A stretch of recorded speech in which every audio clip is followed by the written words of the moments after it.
রাজু নামের একটি ছেলে ছিল। সে ছিল অনেক গরিব এবং পরিশ্রমী। তারা ছিল কৃষক।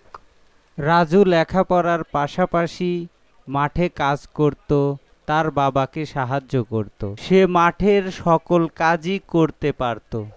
একদিন রাজুর মা রাজুকে বলে, বাবা, আজ জ্বালানির কোনো কিছু নেই, তুমি বাগান থেকে কাঠ কুড়িয়ে আনো। বাগানে রাজু পুরনো একটি কলসি দেখতে পায়। সে আস্তে আস্তে কলসির কাছে এগিয়ে যায়।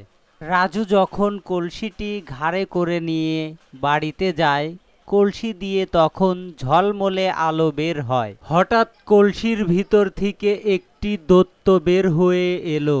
রাজু ভয়তে কাঁপতে লাগলো। দৈত্য রাজুকে বলল, আপনি ভয় পাবেন না, আপনার কি লাগবে আমাকে বলুন। রাজু তো খুশি হয়ে গেল। দৈত্য রাজুকে খুশি হয়ে একটি সোনার তারা উপহার দিল এবং একটি নতুন ঘর বানিয়ে দিল। রাজু ধীরে ধীরে অনেক বড়লোক হয়ে গেল এবং এই সমস্ত গল্প তার ছোটদেরকে শোনাতে লাগলো।